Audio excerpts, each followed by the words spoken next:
You guys have been asking for a low-calorie dessert. Here's what I get at Dairy Queen. You can get the kid-sized chocolate dip cone for only 200 calories.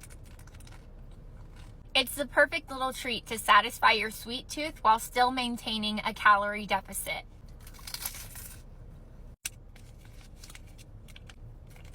You can also get a kid's cone confetti dipped for only 210 calories.